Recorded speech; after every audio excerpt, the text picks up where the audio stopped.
Good morning and Jai Hind, dear students. Welcome to class of Geography.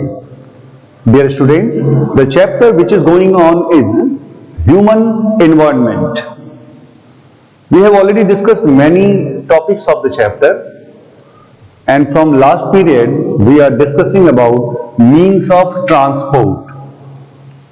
So let's start today's period with chapter Human Environment. And please open your book and please be attentive.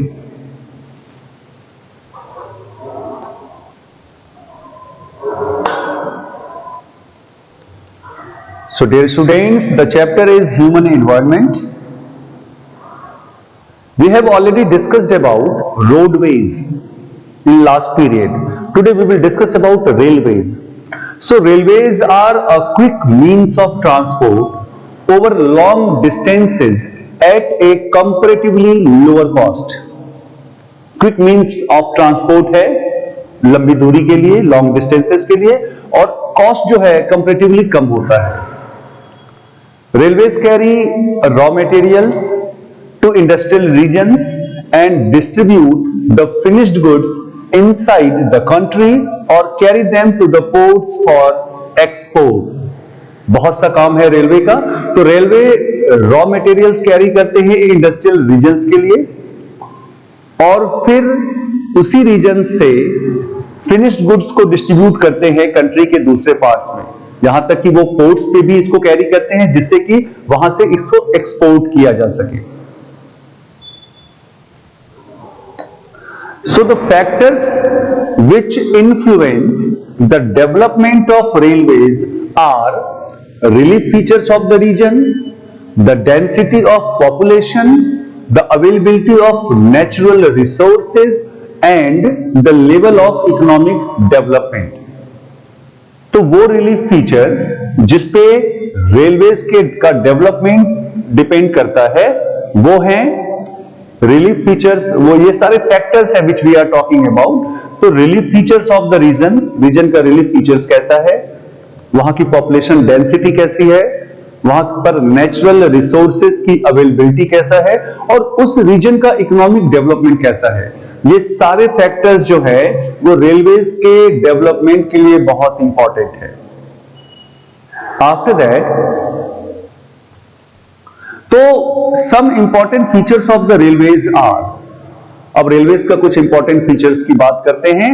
It is easier and cheaper to construct railways in the plains than in the mountains. Dear students, plains में, plane की बात कर रहा हूं, planes areas की बात कर रहा हूं, तो प्लेन्स में रेलवे कंस्ट्रक्ट करना इजी भी है और चीपर भी है। लेकिन अगर इसको माउंटेन पे कंस्ट्रक्ट करते हैं तो वहां पर ये कॉस्टली है। एक तो बहुत मुश्किल होती है माउंटेन्स पे रेलवे बनाने में और ये कॉस्टली भी है। तो it is easier and cheaper to construct railways in the plains than in the mountains. उसके बाद the speed and capacity of the railways has been increased by constructing multiple tracks and the use of diesel and electric locomotives. Railway की speed, rail की speed और उसकी capacity, ये पिछले कई सालों में लगातार ये बढ़ा है। स्पीड भी बढ़ी है और कैपेसिटी भी बढ़ी है। ऐसा क्या किया, तो बाय कंस्ट्रक्टिंग मल्टीपल ट्रैक्स बनाए गए, डीजल और इलेक्ट्रिक लोकोमोटिव्स का यूज शुरू हो गया।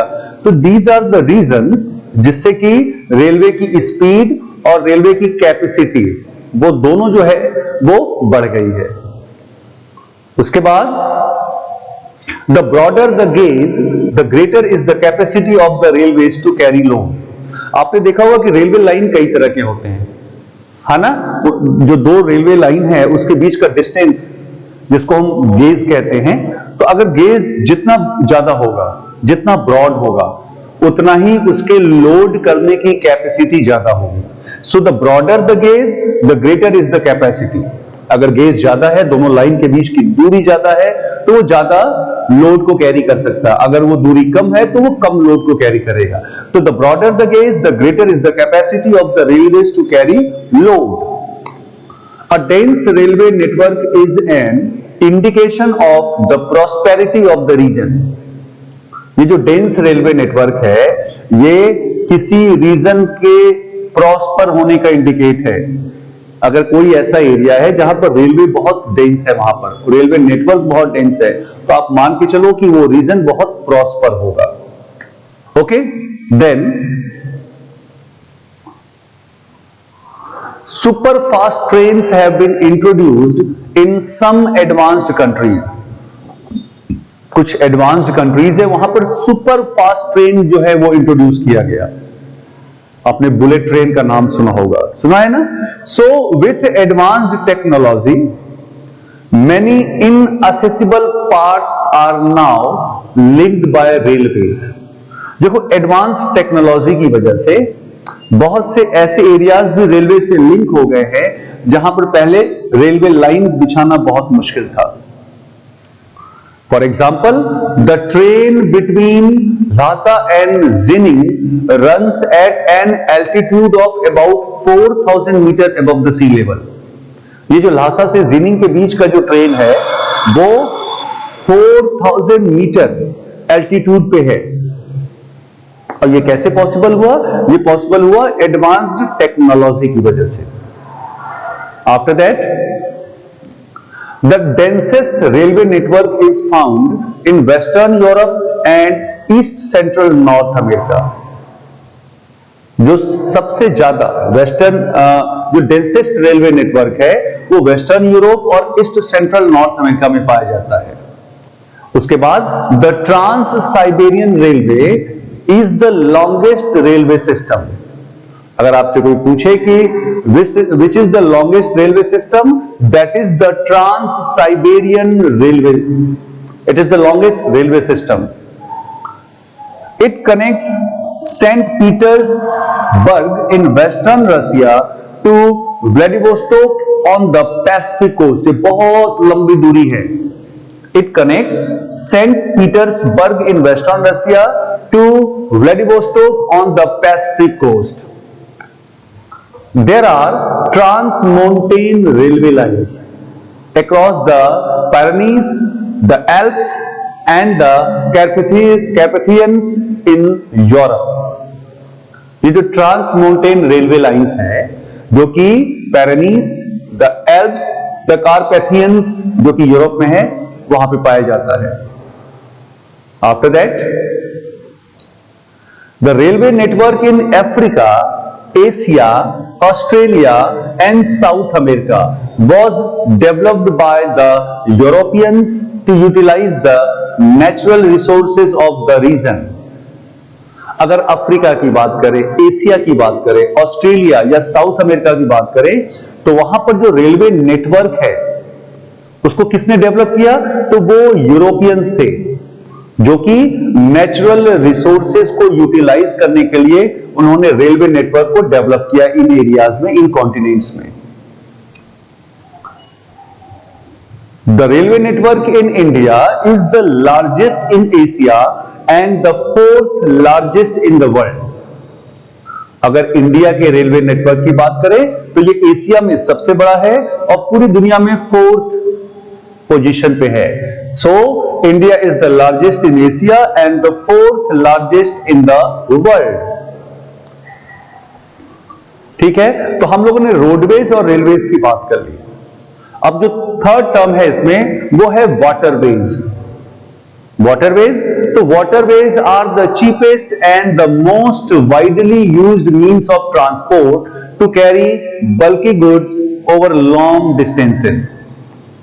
वाटरवेज जो है वो सबसे सस्ता और सबसे ज्यादा यूज किया जाने वाला ट्रांसपोर्ट है अगर बल्की गुड्स को कैरी करना हो तो, और वो भी लॉन्ग डिस्टेंसेस के लिए। देखो, वाटरवेज दो तरह के होते हैं, एक तो इनलैंड वाटरवेज और दूसरा सी रूट्स। अभी हम इन्हीं के बारे में पढ़ेंगे। So waterways comprise inland waterways and sea routes. तो पहले बात करें इनलैंड वाटरवेज की। So navigable rivers, lakes and canals are used as inland waterways. Navigable rivers, lakes और कैनल्स, इनको इनलैंड वाटरवेज की तरह से यूज किया जाता है and their development depends upon the depth and the width of the waterway and the continuity of flow.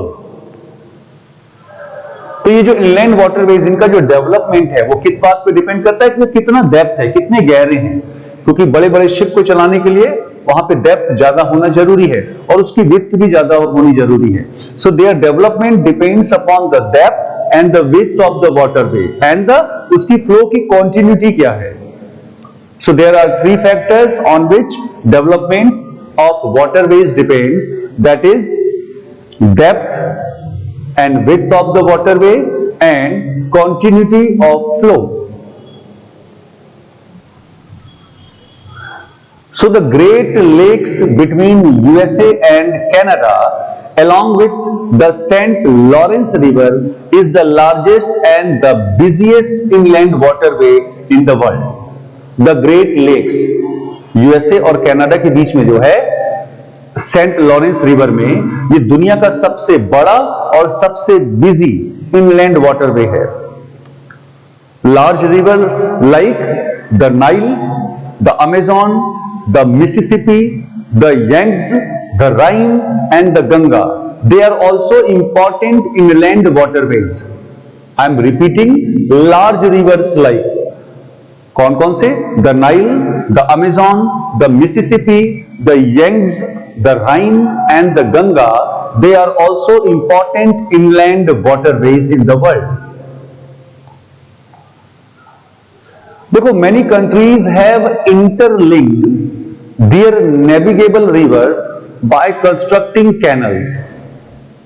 बहुत सारे देशों ने क्या किया है कि जो उनके नेविगेबल रिवर है, नेविगेबल का मतलब जहां पर जो है वाटरवेज बनाया जा सके, जहां से कॉमर्शियल एक्टिविटी किया जा सके वाटर के थ्रू, तो उन्होंने रिवर्स को आपस में कनेक्ट किया है। और कैसे कनेक्ट किया है? तो कैनल्स बना के कनेक्ट किया है, इंटरलिंक किया है। And some of the well known canals in the world are the Suez, the Panama and the Kiel. ये दुनिया के वेल नोन कैनल्स हैं दुनिया के। कौन कौन से? The Suez canal, the Panama canal and the Kiel canal. तो हम लोगों ने इनलैंड वाटरवेज के बारे में पढ़ा। Now we have to discuss about sea routes. तो seas and oceans are used to transport goods from one continent to another. Seas और ओशियंस इनको यूज करते हैं गुड्स को एक कॉन्टिनेंट से दूसरे कॉन्टिनेंट तक पहुंचाने के लिए। अगर इंपॉर्टेंट, दुनिया के इंपॉर्टेंट सी रूट्स की बात करें तो द नॉर्थ अटलांटिक रूट, ये जो नॉर्थ अटलांटिक रूट है, it connects eastern North America and western Europe. It is the busiest route in the world. ये दुनिया का सबसे बिजी रूट है। कौन सा? द नॉर्थ अटलांटिक रूट, जो कि ईस्टर्न नॉर्थ अमेरिका और वेस्टर्न यूरोप को कनेक्ट करता है। उसके बाद जो सेकंड है the Mediterranean and the Indian Ocean route. ये क्या करता है? It connects the countries of Europe with East Africa, South Asia and the Far East. Mediterranean and the Indian Ocean route है, ये यूरोप के कंट्रीज को east Africa, South Asia और फार east से कनेक्ट करता है। उसके बाद the Cape route. The Cape route between Western Europe and the Far East, Australia and New Zealand was important before the construction of the Suez Canal. देखो, ये जो cap root था वेस्टर्न यूरोप और फार east, Australia और New Zealand के बीच में, Suez canal के construction से पहले ये बहुत इंपॉर्टेंट था। लेकिन जब सुएज कैनाल बन गया तो इनकी जरूरत कम हो गई।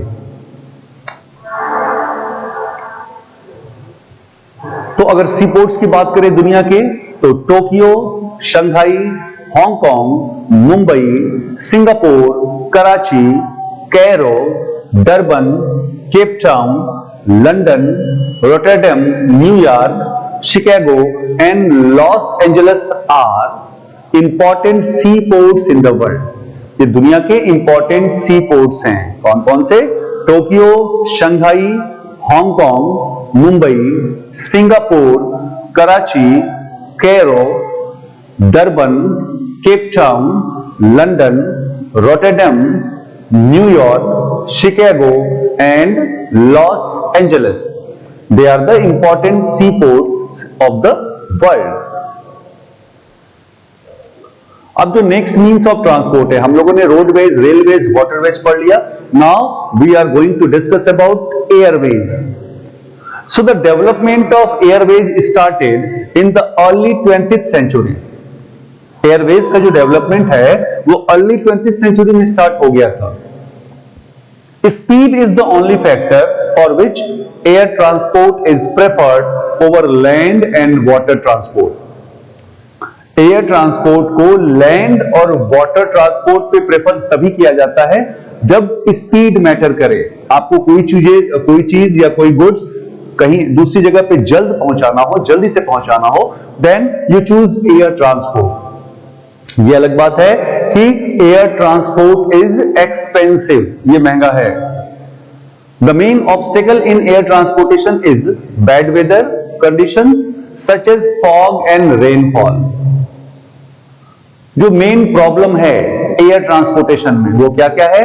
Bad weather conditions like fog and rainfall. अगर ये होता है तो ये एक तरह से एयर ट्रांसपोर्ट को डिस्टर्ब करता है. ठीक है. Then airways can reach the remotest and the most inaccessible areas where there are no roads and railways. तो एयरवेज से आप कहीं भी जा सकते हैं.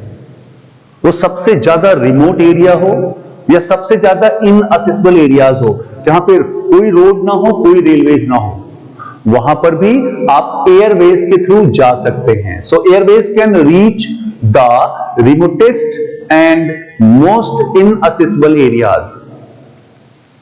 हेलीकॉप्टर्स आपने कई बार देखा होगा. Helicopters are widely used to help people at times of natural disasters. आपने न्यूज में देखा होगा कि जब कभी नेचुरल डिजास्टर्स आते हैं तो वहां पर हेलीकॉप्टर बहुत वाइडली यूज होता है लोगों को वहां से निकालने के लिए, उनकी जान बचाने के लिए. So helicopters are widely used to help people at times of natural disasters.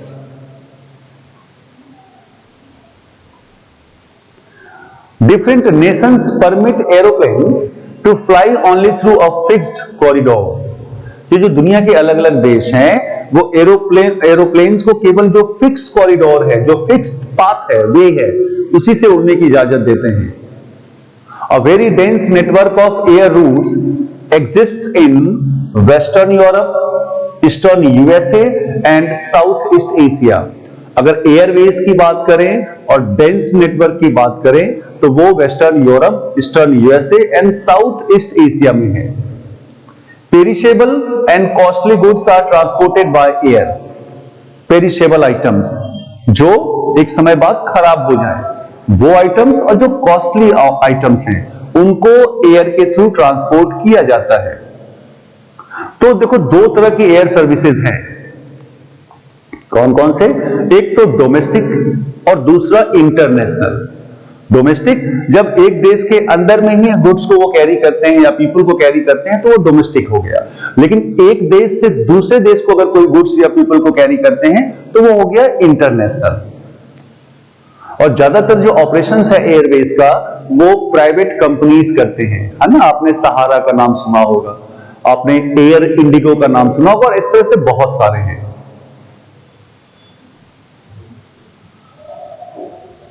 तो अगर main international airports of the world की बात करें तो they are Delhi, Mumbai, Tokyo, Shanghai, Hong Kong, Singapore, Dubai, London, Paris, Rome, Frankfurt, Cairo, New York, Chicago, San Francisco, Rio de Janeiro, Sydney and Melbourne. These are the very important, or you can say main international airports in the world.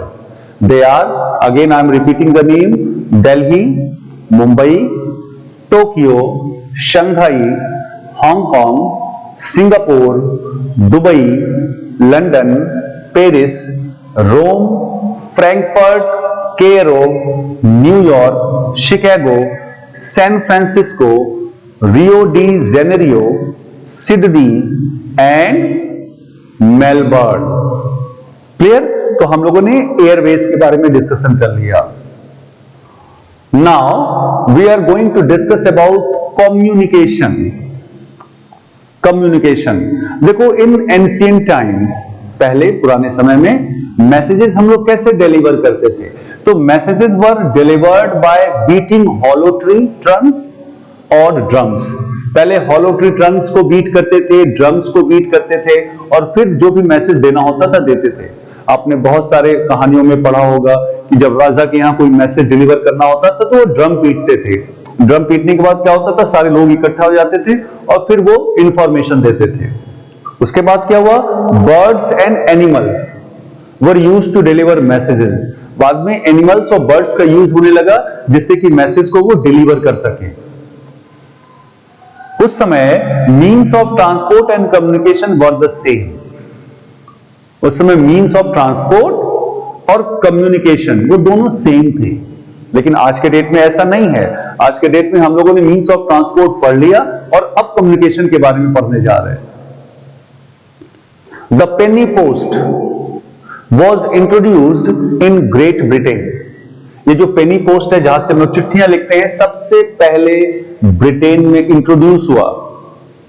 और India उन कुछ देशों में एक है जिसने airmail बहुत जल्दी इंट्रोड्यूस कर दिया 1912 में।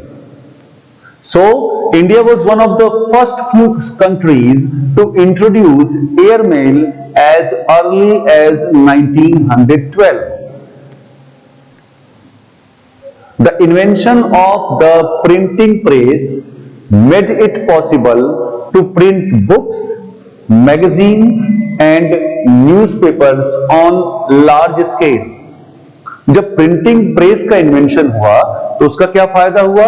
उससे फायदा हुआ कि बुक्स प्रिंट होने लगे, मैगजीन्स प्रिंट होने लगे, न्यूज़पेपर्स प्रिंट होने लगे, और वो भी लार्ज स्केल पे, बहुत सारे लोगों के लिए। ठीक है? Then the invention of radio and television introduced a wireless medium in communication. Radio का इन्वेंशन हुआ, टेलीविजन का इन्वेंशन हुआ, इसकी वजह से कम्युनिकेशन का वायरलेस मीडियम इंट्रोड्यूस हो गया। It also made communication with millions of people possible at the same time. Radio television का क्या फायदा है कि आप एक समय में लाखों लोगों को अपना मैसेज पहुंचा सकते हैं, उनसे कम्युनिकेट कर सकते हैं। तो जब हम किसी एक मीडियम से एक ही समय में हजारों लाखों लोगों से कम्युनिकेट कर सकें, या उनसे बात कर सकें, या उनको मैसेजेस भेज सकें, तो इस तरह के मीडियम को, इस तरह के कम्युनिकेशन को मास कम्युनिकेशन कहते हैं। ठीक है ना?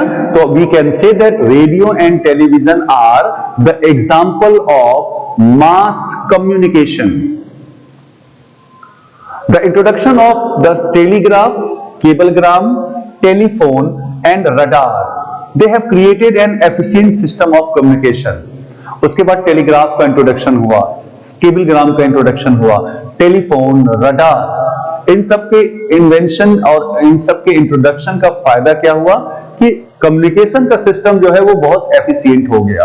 अब हम अपने घर बैठे दुनिया में कहीं भी किसी से बहुत कम समय में और बहुत कम कॉस्ट पे बात कर सकते हैं। तो वी कैन से ये जितने भी इन्वेंशंस हुए हैं कम्युनिकेशन के फील्ड में, इसने कम्युनिकेशन को इजी बना दिया, एफिशिएंट बना दिया और चीप बना दिया, सस्ता बना दिया। फिर satellites have made communication easier and faster. जब सैटेलाइट्स बने तो सैटेलाइट्स बनने का फायदा क्या हुआ कि कम्युनिकेशन क्या हो गया, अब इजी हो गया, पहले से फास्ट हो गया। They help in weather forecasting, मौसम का पूर्वानुमान, मौसम का फोरकास्टिंग, वेदर का फोरकास्टिंग में बहुत मदद मिलने लगी। उसके बाद development of fax, electronic mails और शॉर्ट में ईमेल्स कहते हैं, through the internet and cellular phones have enhanced the speed of communication. चाहे वो फैक्स हो, चाहे वो ईमेल्स हो, चाहे वो सेलुलर फोन्स हो, इन सब ने क्या किया? इन सब ने कम्युनिकेशन के स्पीड को बढ़ा दिया. So with the improvement in communication, physical distances have reduced. तो जितने कम्युनिकेशन में इंप्रूवमेंट हुए हैं ना, तो फिजिकल डिस्टेंस जो है वो बहुत कम हो गया. आप अमेरिका में बैठे हुए इंसान से भी बड़े आराम से अपने सेलुलर फोन से बात कर सकते हैं. वीडियो कॉलिंग के थ्रू आप लाइव बात कर सकते हैं. तो वी कैन से कि because of lots of improvements in communication, now the world has become a large global society. आज के डेट में ये जो दुनिया है एक ग्लोबल सोसाइटी बन गया है. हम अमेरिका जाने में हमको अब समय नहीं लगता और अमेरिका में बैठे आदमी से बात करने में समय नहीं लगता. तो ये ग्लोबल सोसाइटी हो गया है. और ये किस वजह से हुआ है? तो improvement in transportation and improvement in communication. So dear students, what we have discussed, that we mainly discussed in this chapter about different types of settlements in rural settlements and urban settlements. उसके बाद हम लोगों ने discuss किया means of transport में we discussed about roadways, railways, waterways and airways, and at last we discussed about communication. So that's all for today, dear students. Please read all the topics carefully. We will meet in next class with new chapter. Till then, thank you and have a nice day.